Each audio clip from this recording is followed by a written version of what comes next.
नमस्कार मित्रांनो. आज आपण अशा एका निर्णयाबद्दल बोलणार आहोत, जो निर्णय अमेरिकेचे अध्यक्ष डोनाल्ड ट्रम्प यांनी नुकताच घेतलेला आहे. अमेरिकेचे अध्यक्ष डोनाल्ड ट्रम्प यांनी H-1B व्हिसा धारकांबाबत मोठा निर्णय घेतला आहे. यानुसार आता प्रत्येक नवीन H-1B व्हिसा अर्जदाराला अमेरिकेच्या सरकारला वार्षिक शुल्क $1,00,000 म्हणजेच अंदाजे 88 लाख रुपये द्यावा लागतील. आणि हा नियम 21 सप्टेंबर 2025 पासून लागू होणार आहे.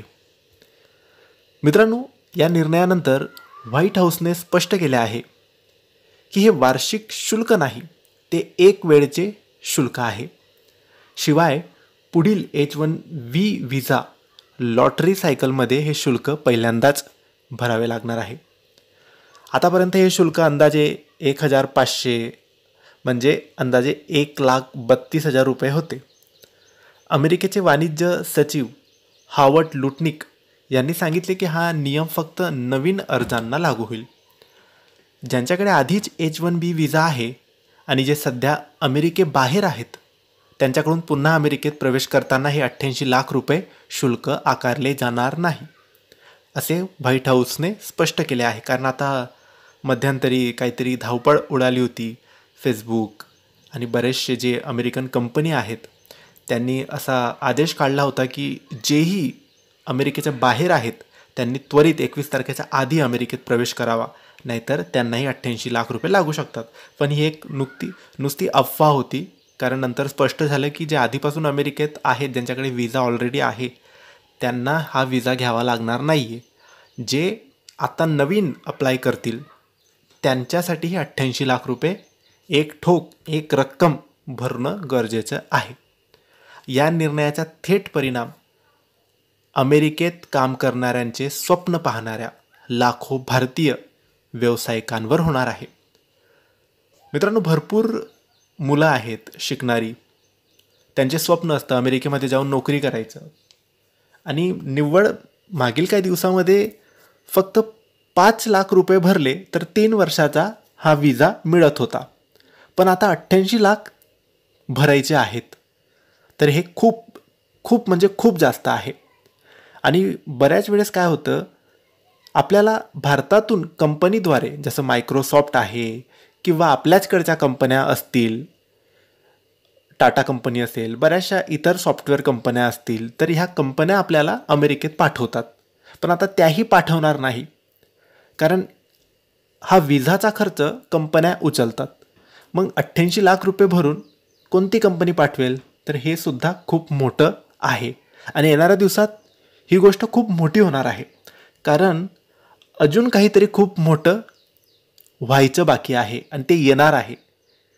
मित्रांनो, US सिटिझनशिप अँड इमिग्रेशन सर्व्हिसेसच्या USCIS आकडेवारीनुसार आर्थिक वर्ष 2024मध्ये मंजूर झालेल्या एकूण H-1B व्हिसांपैकी 71% हे भारतीय होते.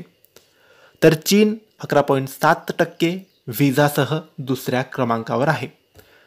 याचा अर्थ असा आहे की या नवीन नियमांमुळे फक्त सगळ्यात जास्त फटका जो बसणार आहे तो आपल्याला भारतीयांना बसणार आहे. या निर्णयांवर प्रतिक्रिया देताना भारताच्या परराष्ट्र मंत्रालयाने म्हटले आहे की सरकारने H-1B व्हिसा कार्यक्रमावरील प्रस्तावित निर्बंधाबाबतचे वृत्त पाहिले आहे. या निर्णयाचे संपूर्ण परिणाम समजून घेण्यासाठी सध्या प्रयत्न केले जात आहे. म्हणजे सरकार असू द्या किंवा परराष्ट्र मंत्रालय असू द्या, हे अजून निर्णय समजून घेत आहेत. तुमच्या आमच्यासारख्यांना हा निर्णय कधीचा समजला आहे, पण सरकार अजून तरी निर्णय समजून घेत आहे. आता हे कोण समजून घेत आहे आणि कोणत्या पद्धतीने समजून घेत आहे हे त्यांनाच माहीत. परराष्ट्र मंत्रालयाच्या मते या निर्णयाने मानवीय दृष्टिकोनातून परिणाम देखील होतील, कारण त्यामुळे अनेक कुटुंबियांच्या अडचणी वाढतील. सरकारला आशा आहे की अमेरिकेचे प्रशासन या समस्यांवर योग्य तोडगा काढेल, असेही त्यांनी नंतर म्हटले. अमेरिकेच्या या निर्णयाचा काय परिणाम होऊ शकतो ते आपण आता जाणून घेऊया. आता भारतासाठी हा मुद्दा खूप मोठा आहे. तर का मोठा आहे?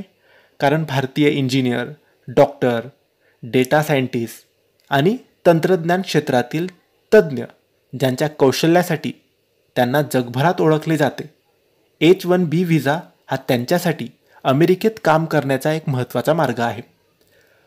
आकडेवारीवरून असे दिसून येते की भारतातील व्यावसायिक हे अमेरिकेच्या इनोव्हेशन आणि स्टार्टअप इकोसिस्टीमचा एक कणा आहे. या आदेशावर स्वाक्षरी करताना ट्रम्प म्हणाले, अमेरिकन तंत्रज्ञान कंपन्या याने खूप खुश होतील असे मला वाटते. आता ते का खुश होतील हे ट्रम्प यांनाच माहिती. मित्रांनो, भारतीय IT BPM उद्योगाची एक व्यापार संघटना आहे नास्कॉम. त्यांनी या आदेशावर तीव्र चिंता व्यक्त केली आहे. हा त्यांचा आदेश त्यांनी जाहीर केलेलं एक स्टेटमेंट आहे. त्या स्टेटमेंटमध्ये त्यांनी लिहिलेलं आहे की हा आदेश चुकीचा आहे जो सरकारने काढलेला आहे. नास्कॉमचे हे स्टेटमेंट आहे. दरम्यान अमेरिकेचे वाणिज्य सचिव हॉवर्ड लुटनिक म्हणाले, अमेरिकेबाहेरून इंजिनियर आणण्यासाठी 88 लाख रुपये देणे व्यावसायिकदृष्ट्या अर्थपूर्ण आहे की नाही हे कंपन्यांना आता ठरवावे लागेल. अन्यथा त्यांना परत पाठवा आणि अमेरिकन नागरिकाला कामावर ठेवा. ग्लोबल ट्रेंड रिसर्च इनिशिएटिव्हचे म्हणजे GTRI यांचे प्रमुख अजय श्रीवास्तव या निर्णयाला मनमानी मानतात. ते म्हणाले, याचा परिणाम जवळजवळ बंदीसारखा असेल. भारतीय लोक फक्त मजा करण्यासाठी तिथे जात नाहीत, तर ते त्यांचे तंत्रज्ञान आणि प्रणाली विकसित करतात. भारताचे नुकसान होईल, परंतु अमेरिकेचे सर्वात जास्त नुकसान होईल आणि अमेरिका योग्य वेळी हे समजून घेईल. अजय श्रीवास्तव म्हणाले की भारतीय IT कंपन्या अमेरिकेत आधीच 50 ते 80% स्थानिक लोकांना रोजगार देतात. त्यामुळे या निर्णयामुळे लक्षणीय नवीन नोकऱ्या निर्माण होणार नाहीत. हा निर्णय दिखाव्यासाठी आहे. कोणालाही खरोखर फायदा होणार नाही.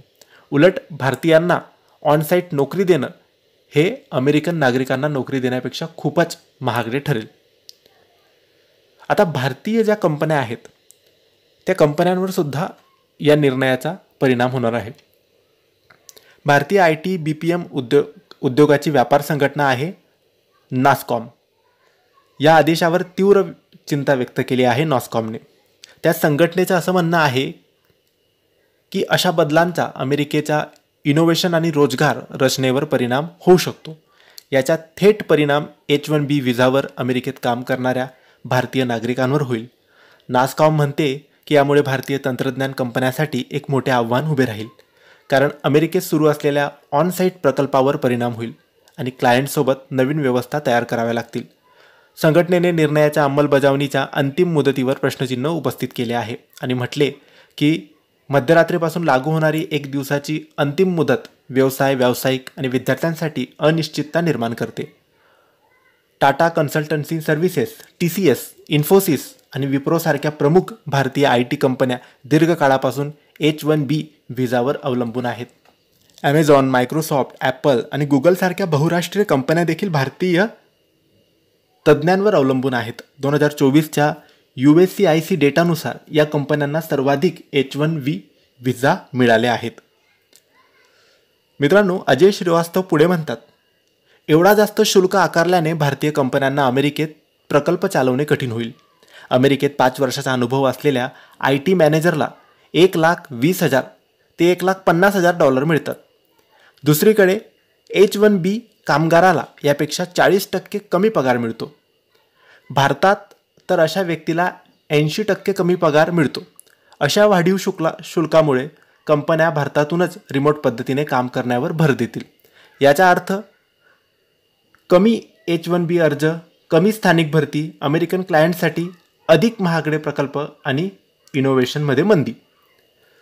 चंदीगडमधील व्हिसा नाव सर्व्हिसचे व्यवस्थापकीय संचालक रुपिंदर सिंह म्हणतात, जर हा आदेश कायदा झाला आणि न्यायालयात टिकला तर भारतीय व्यावसायिकांना सर्वात जास्त त्रास होईल. अमेरिकेत जाण्याचा मार्ग जवळजवळ बंद होईल. याचा परिणाम केवळ भारतावर नाही तर अमेरिकेच्या अर्थव्यवस्थेवर सुद्धा होईल. नीती आयोगाचे माजी CEO अमिताभ कांत यांच्या मते काहीतरी वेगळं ते बोलतात. अमिताभ कांत यांनी Xवर पोस्ट करत म्हटलं की डोनाल्ड ट्रम्प यांच्या $1,00,000 म्हणजे भारतीय 88 लाख रुपये H-1B व्हिसा शुल्कामुळे अमेरिकेच्या इनोव्हेशनमध्ये अडथळा येईल आणि भारताच्या विकासाला गती मिळेल.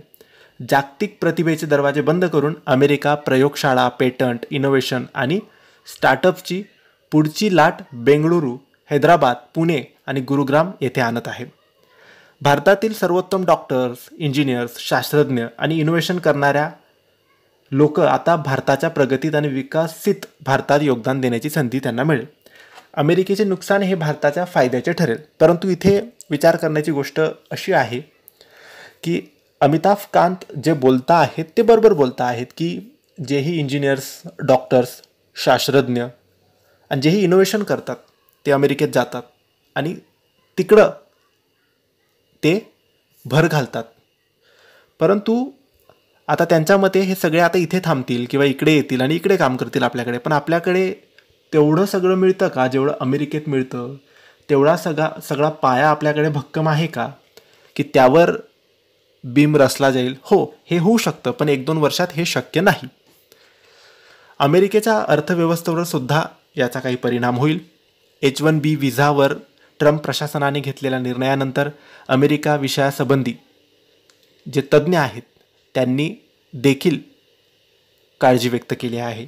त्यांचे म्हणणे आहे की इतकी मोठी रक्कम फीज म्हणून लादल्यावर केवळ परराष्ट्रीय व्यावसायिकच नाही तर अमेरिकेच्या अर्थव्यवस्थेवर सुद्धा आणि रोजगारावर देखील नकारात्मक परिणाम होऊ शकतो. केटो इन्स्टिट्यूटमधील इमिग्रेशन स्टडीजचे संचालक डेव्हिड जे बियर यांनी एक्सवर म्हटले की अमेरिकेच्या इतिहासातील आतापर्यंतचे अँटी लिगल इमिग्रेशन्स प्रशासन देशाची समृद्धी आणि स्वातंत्र्य धोक्यात टाकत आहे. या कारवाईमुळे H-1B व्हिसा संपुष्टात येईल आणि अमेरिकेतील सर्वात मौल्यवान कर्मचाऱ्यांवर बंदी लादली जाईल. हे बिलकुल अकल्पनीय आहे. यामुळे अमेरिकन कर्मचाऱ्यांनाच नुकसान होईल, कारण यामुळे त्यांचे पगार कमी होतील आणि किमती वाढतील. कोलंबिया विद्यापीठातून PhD झालेले आणि मॅनहॅटन इन्स्टिट्यूटशी संलग्नित तज्ज्ञ डॅनियल डी मार्टिनो यांनी म्हटलं आहे की 21 सप्टेंबर H-1B व्हिसाधारक अमेरिकेत दाखल होऊ शकणार नाही. त्यांनीही देखील भीती व्यक्त केली होती की ज्या व्यक्तीकडे सध्या व्हिसा आहे त्या व्यक्तीला देखील येता येणार नाही. पण 21 सप्टेंबर रोजी व्हाईट हाऊसच्या प्रवक्त्यांनी स्पष्ट केले की ज्यांच्याकडे आधीपासून व्हिसा आहे त्यांच्यावर हे नियम लागू होणार नाहीत. नवीन नियमांमुळे H-1B व्हिसा प्रोग्रामवर काय परिणाम होईल हे सांगताना मार्टिनो यांनी म्हटलं की या नव्या नियमांमुळे पूर्ण H-1Bची व्यवस्थाच कोलमडून जाईल. हेल्थकेअर, उच्च शिक्षण आणि तंत्रज्ञान क्षेत्र पूर्णपणे उद्ध्वस्त होतील. हे नियम जाहीर झाल्यावर अशी देखील भीती त्यांनी व्यक्त केली होती की जे लोक H-1B व्हिसावर आहेत आणि ते सध्या देशात नाहीत त्यांना परत येण्यासाठी $1,00,000 द्यावे लागतील. परंतु हा नियम 21 सप्टेंबर नंतर जे लोक अर्ज करतील त्यांच्यासाठीच आहे असं खुद्द व्हाईट हाऊसने स्पष्ट केले. आता हे शुल्क दरवेळी रिन्यू करताना भरावे लागणार का हा सुद्धा प्रश्न आहे. डोनाल्ड ट्रम्प यांच्या प्रवक्त्या कॅरोलाईन लेविट यांनी काही वेळापूर्वीच काही गोष्टींचे स्पष्टीकरण दिले आहे. त्यात त्यांनी म्हटले आहे की काही गोष्टी स्पष्ट करणे आवश्यक आहे. ही एकाच वेळी आकारण्यात येणारी फी आहे. ही वार्षिक फी नसेल. हे फक्त व्हिसाचा नव्याने अर्ज करणाऱ्या व्यक्तींनाच लागू होईल. व्हिसा रिन्युअल करण्यासाठी किंवा सध्या जे व्हिसा होल्डर्स आहेत त्यांना हे लागू होणार नाही. म्हणजे हा निर्णय असा आहे की सध्या जे अमेरिकेत राहत आहेत आणि ज्यांच्याकडे ऑलरेडी व्हिसा आहे आणि त्यांचा व्हिसा काही दिवसांनी, महिन्यांनी किंवा वर्षांनी संपेल, मग त्यांना व्हिसा रिन्यू करावा लागेल. तर त्यांना ही रक्कम भरावी लागेल का? तर नाही. त्यांना जी ऑलरेडी रक्कम आहे रिन्युअलसाठी तीच भरावी लागेल. ही जी 88 लाख रुपयाची रक्कम आहे ती त्या लोकांसाठी आहे जे फर्स्ट टाईम H-1B व्हिसासाठी अप्लाय करतील, फर्स्ट टाईम अमेरिकेत नोकरीसाठी जातील, त्यांच्यासाठीच ही रक्कम असणार आहे. पुढील लॉटरी सायकलपासून ही पद्धत पहिल्यांदा लागू होणार असल्याने कॅरोलाईन यांनी आपल्या ट्विटमध्ये म्हटले आहे. आता जे लोक H-1B व्हिसावर आहेत पण देशाबाहेर आता आलेले आहेत त्यांचं काय? आता बातमी अशी आहे की बरेचसे लोक नवरात्रीसाठी, गणपतीसाठी किंवा दिवाळीसाठी 1-2 महिन्याच्या सुट्ट्या टाकून अमेरिकेतून भारतात आलेले आहेत. तर अशी बातमी आली होती की त्यांना परत बोलावले आहे कारण 88 लाख त्यांना भरावे लागू शकतात म्हणून. पण ती अफवा होती. तर ज्यांच्याकडे सध्या H-1B व्हिसा आहे आणि जे सध्या अमेरिकेच्या बाहेर आहेत त्यांना देशात परत येण्यासाठी 1 लाख डॉलर्स भरण्याची आवश्यकता असेल का, हा प्रश्न अनेकांच्या मनात आला. त्यावर ट्रम्प यांच्या प्रवक्त्या कॅरोलाईन यांनी म्हटले की त्यांना परत देशात येण्यासाठी हे शुल्क भरण्याची आवश्यकता नाही. H-1B विजाधारक देशात पुन्हा त्याचप्रमाणे येऊ जाऊ शकतात की जसं ते पूर्वी करायचे. नव्या घोषणेचा त्यांच्यावर काही एक परिणाम होणार नाही. फक्त हा परिणाम होईल जे लोक पहिल्यांदा अमेरिकेत जाऊ इच्छिता, नोकरी करू इच्छिता आणि ज्यांना पहिल्यांदाच H-1B विजा हवा आहे त्यांना 88 लाख रुपये मोजावे लागतील. तर आता भारताचे इंजिनियर्स, डॉक्टर्स, सायंटिस्ट, तज्ज्ञ लोक यांना अमेरिकेत जाऊन जॉब करायचा आहे, तर 88 लाख आपल्याकडे हवे किंवा त्यांना जी कंपनी पाठवत आहे त्यांनी त्यांचे 88 लाख भरले तर ते आरामात अमेरिकेत जाऊ शकतात. आता बघण्यासारखी गोष्ट आहे की किती जातात आणि किती परत येतात आणि भारत सरकार यावर कोणता निर्णय घेते. तुम्हाला ही माहिती कशी वाटली आम्हाला नक्की कळवा. ही माहिती आवडली असेल तर लाईक आणि शेअर करा आणि याबद्दल काही कमेंट्स असतील तर नक्की कमेंट्स बॉक्समध्ये ड्रॉप करा. धन्यवाद.